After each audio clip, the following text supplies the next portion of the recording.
Back pain வரதுக்கான main reason என்ன sir? Degeneration, தேய்மானத்தால். Middle age குரூப்பில் இருக்கவங்களுக்குலாம் அந்த டிஸ்க் வந்து பல்ஜ் ஆகி அந்த நரம்பெல்லாம் அழுத்துறதெல்லாம் அதனால வலி வரும். சம்டைம்ஸ் அந்த பேக் பெயினே வந்து திரும்ப காலுக்கு கீழே ரேடியேட் ஆகும். ஸ்பைனல் கார்டு அப்படிங்கும் போதே இது வந்து நீங்கள் சொன்னீங்க ரொம்ப காம்ப்ளெக்ஸான வந்துட்டு ஒரு விஷயம். இப்போ எல்லாமே அது பிரெயினில் ஆரம்பித்து எல்லா நோவும் கணக்கில் இருக்குது அப்படிங்கும்போது இதில் ஒரு ட்ரீட்மெண்ட் எப்படி வந்துட்டு சேஃபாக பண்ணலாம்? அதான் நம்ம வந்து நார்மலாக வந்து அந்த பெயின் அதிகமாக இருக்கும்போது டேப்லெட்ஸு, ஃபிசியோதெரப்பி, ரெஸ்ட் மட்டும் தான் இது பண்ணுவோம். பேஷண்ட்ஸ் என்ன பண்ணால் அந்த பேக் பெயின்னாவே உடனே சர்ஜரி சொல்லுவாங்க அப்படிலாம் கிடையாது. நாங்கள் 100 பேஷண்ட்ஸ் பார்க்குறோன்னா நான் சொன்ன மாதிரி ஒரு 10% அதில் 10% பேஷண்ட்ஸ் தான் வந்து சர்ஜிக்கல் கரெக்ஷன் தேவைப்படும்.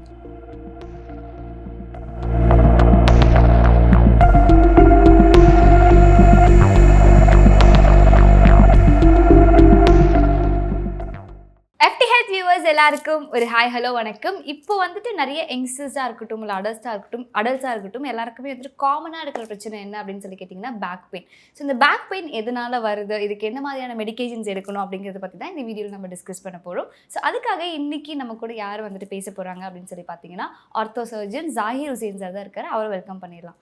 வணக்கம் சார். வணக்கம். எப்படி இருக்கீங்க சார்? நல்லா இருக்கேன் சார். இப்போது பேக் பெயின் அப்படிங்கிறது வந்துட்டு ரொம்ப காமனான ஒரு விஷயமா மாறிடுச்சு. இப்போது யங்ஸ்டர்ஸ் பார்த்தீங்கன்னா வந்துட்டு ஒரே இடத்துல ஒர்க் பண்ணுறோம் அதனால பேக் பெயின் இருக்குது, இல்லை நிறைய ட்ராவல் பண்ணுறோம் அதனால பேக் பெயின் இருக்குது அப்படிங்கிற மாதிரி நிறைய ரீசன்ஸ் வந்துட்டு சொல்கிறாங்க.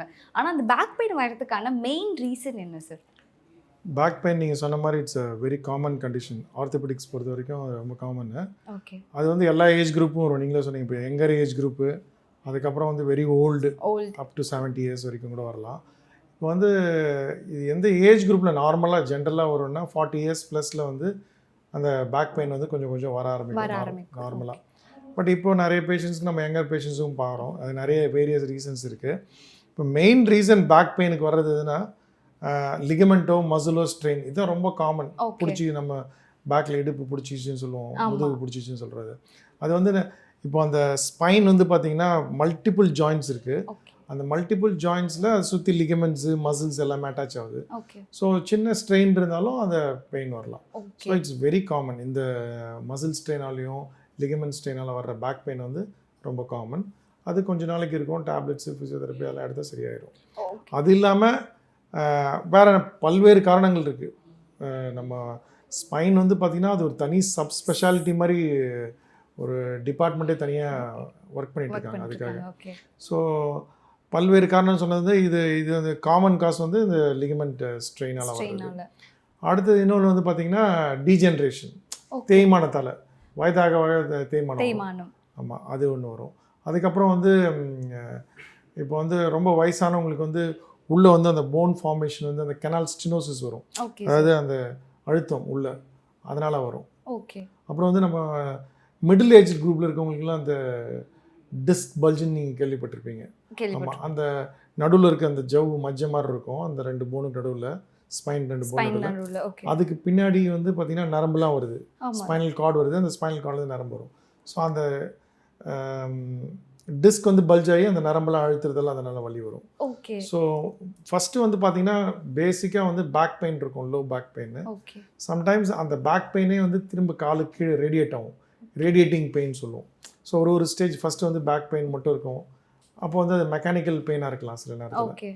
ஸோ மெக்கானிக்கல் காசஸால் வர்ற பெயினாக இருக்கலாம். ஸோ அதுக்கு அப்புறம் வந்து அந்த நரம்பு அழுத்துச்சுன்னா அதுக்கப்புறம் வந்து அது காலுக்கு கீழே ரேடியேட் ஆகும், தொடைக்கு பின்னாடி ரேடியேட் ஆகும். சில நேரத்தில் அது அதிகப்படியாக ஆச்சுன்னா அதுக்கப்புறம் மறுத்து போகிற அந்த நரம்பு வந்து அந்த மசில்ஸ்லாம் வந்து மறுத்து போகிற லெவலில் இருக்கும். இதெல்லாம் வேரியஸ் ஸ்டேஜஸ்.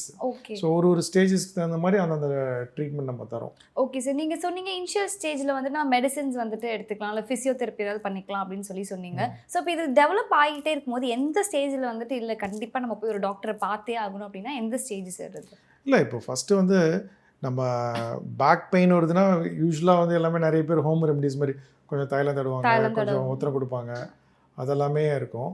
மெயினாக வந்து நம்ம எந்த நாளாக இது வந்திருக்கு அப்படின்னு பார்க்கணும். சில நேரத்தில் சடனாக வந்து கீழே ஏதாவது விழுந்திருந்தால் சடனாக ஏதாவது குனிஞ்சு எடுத்திருப்பாங்க, வெயிட் அதிகமாக தூக்கியிருப்பாங்க. அப்படி இல்லாட்டி நம்ம வந்து இப்போ நிறைய பேர் வந்து ரொம்ப நேரம் உட்காந்துட்டே வேலை செய்யும்போது அந்த பாஸ்டரில் பொசிஷன் ஒரே மாதிரி சேரில் இப்போ மெயினாக வந்து கம்ப்யூட்டர் இதெல்லாம் யூஸ் பண்ணுறவங்க எல்லாமே வந்து ரொம்ப நேரம் உட்காந்துருக்காங்க, அதனால் அந்த பேட் பாஸ்டராக வரலாம் வலி. ஸோ சடனாக வெயிட் லிஃப்டிங்கு, அப்புறம் ஜிம்மில் போய் இம்ப்ராப்பராக வந்து வித்தவுட் இன்ஸ்ட்ரக்ஷன் மானிட்டரிங் இல்லாமல் எக்ஸசைசஸ்ஸு, இந்த மாதிரி கண்டிஷனில் ஏதாவது கீழே விழுந்து அந்த மாதிரி எதாவது வரலாம். ஸோ இதெல்லாம் தான் மெயின் காசஸ்ஸு. இது இல்லாமல் வந்து இப்போ நிறைய பேர் வந்து எக்ஸசைஸ் இல்லாமல் இருப்பாங்க.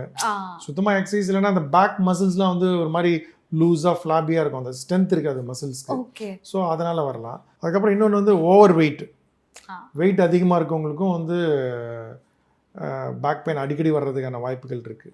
ஏன்னா அவங்களுக்கு வந்து அந்த ஸ்பைனில் வந்து ஃபோர்ஸஸ் நிறைய போகிறதில்ல, அதனால் வலி வரலாம். ஸோ இதெல்லாம் தான் காசஸ் மெயினாக. இது இல்லாமல் இந்த மாதிரி வந்து இந்த டிஸ்க் பல்ஜு, அப்புறம் டீஜென்ரேஷனு, நர்வ் கம்ப்ரெஷன், அதெல்லாம் வந்து அடுத்த ஸ்டேஜ். ஸோ ஃபஸ்ட்டு வந்து அவங்க டாக்டர்கிட்ட வந்தாங்கன்னா நாங்கள் வந்து எக்ஸாமினேஷன் பண்ணுவோம். ஃபஸ்ட்டு மசில் ஸ்பாசம்லாம் இருக்கான்னு பார்ப்போம் கிளினிக்கல் எக்ஸாமினேஷனில். அது சிம்பிள் ஸ்ட்ரெயின் அந்த மாதிரி இருந்ததுன்னா டேப்லெட் அந்த மாதிரி கொடுத்து ஆயின்மெண்ட்ஸ்லாம் கொடுத்து கொஞ்சம் ரெஸ்ட் எடுக்க சொல்லி அனுப்பிடுவோம். அதுக்கப்புறம் அடுத்த ஸ்டேஜ் ரொம்ப பெயின் இருக்குது, அந்த கால்லாம் வந்து வலி பரவ ஆரம்பிக்குது அப்படின்னா first line of treatment investigation வந்து எக்ஸ்ரே எடுப்போம். ஆமாம், எக்ஸ்ரே எடுத்து பார்க்கும்போது அதில் ஏதாவது டிஃப்ரென்சஸ் இருக்கான்னு பார்ப்போம், ஸ்பேஸ் ஏதாவது குறைஞ்சிருக்கா அப்படின்னு சொல்லிட்டு. ஸோ நான் வந்து ஃபஸ்ட்டு வந்து உங்களுக்கு பேசிக்காக வந்து ஸ்பைன் எப்படி இருக்குன்றதை நான் எக்ஸ்பிளைன் பண்ணிடுறேன். ஸ்பைன் வந்து பார்த்தீங்கன்னா இந்த மாதிரி ஒரு வெர்டிபிரல் பாடி ஒன்றா சேர்ந்தது தான் வந்து ஃபுல்லாக ஸ்பைனல் காலம். ஸ்பைனல் காலம். ஸோ நடுவில் இதுக்கு பிரெயின்லேருந்து உள்ளே வரும் ஸ்பைனல் கெனாலில் உள்ள ஸ்பைனல் கார்டு வருது. இதுக்குள்ளே இருக்க ஸ்பைனல் கெனாலுக்குள்ளே ஸ்பைனல் கார்டு வருது. அதுக்கப்புறம் ஒவ்வொரு வெர்டிபிரல் பாடியிலேருந்து இங்கே வெளியே வருது பாருங்க, பார்த்தீங்களா? ஸோ இது வந்து ஒரு நர்வ்ஸ்.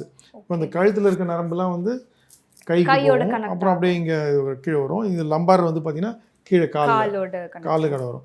ஸோ இப்போ சப்போஸ் இந்த 2 போனுக்கு நடுவில் இருக்குது பார்த்தீங்களா, அதுதான் நம்ம டிஸ்க்னு சொல்கிறோம். அது ஒரு ஜெல்லி மாதிரி சப்ஸ்டன்சஸ், அது ஷாக் அப்சர்வர் மாதிரி அந்த 2 போனுக்கு நடுவில்.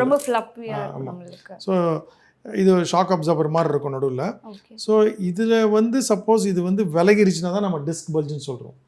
இப்போ டிஸ்க் பல்ஜுனா விலகுனா எப்படி இருக்குன்னு பாருங்கள். இப்போ நார்மலாக இந்த நரம்பு வந்து ஸ்பேஸ் நார்மலாக இருக்குது, ஃப்ரீயாக இருக்குது. ஸோ இதே வந்து நரம்பு விலகிச்சுன்னா, அந்த டிஸ்க் விலகிச்சுன்னா நரம்பு வந்து அழுத்துறது எப்படி இருக்குன்ற மாதிரி. ஸோ இதை வந்து நரம்பை வந்து புஷ் பண்ணிடும் பின்னாடி.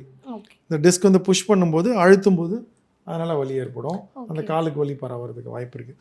ஸோ இதுதான் வந்து ஒரு காம்ப்ளெக்ஸ் ஸ்ட்ரக்சர் இது நம்ம ஸ்பைனு.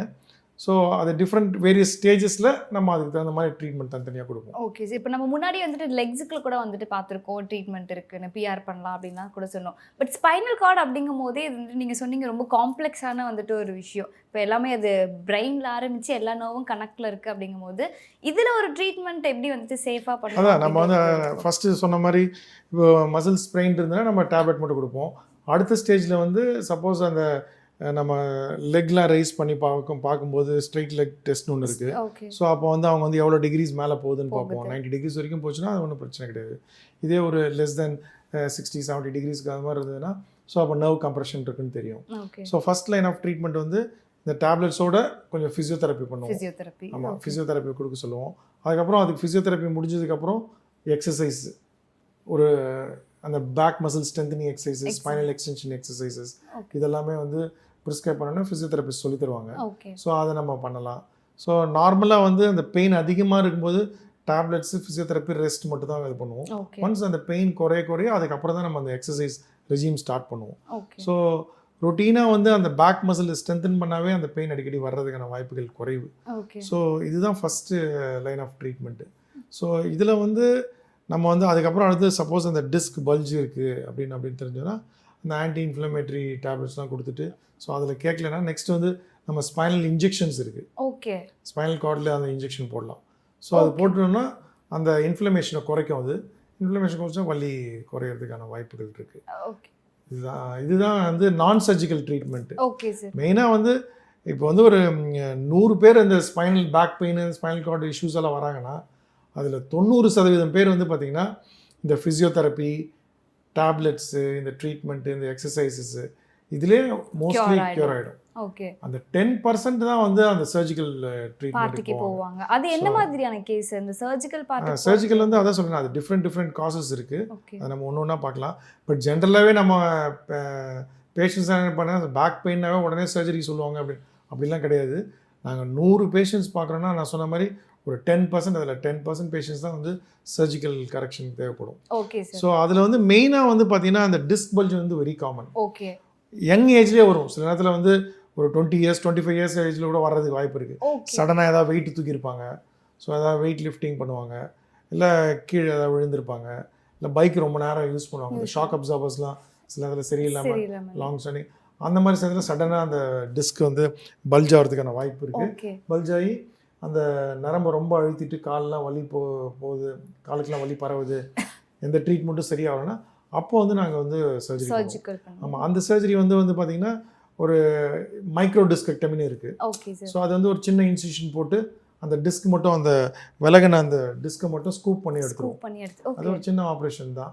நம்ம ஸ்பைன்னா பெரிய ஆப்ரேஷன் பயப்பட தேவையில்லை. ஸோ இது வந்து ஒரு 1 or 2 days இருந்தாவே போதும் ஹாஸ்பிட்டலில். அதுக்கப்புறம் வந்து தே கேன் கோ நார்மலி. அதுக்கப்புறம் நார்மல் லைஃப் லீட் பண்ணலாம்.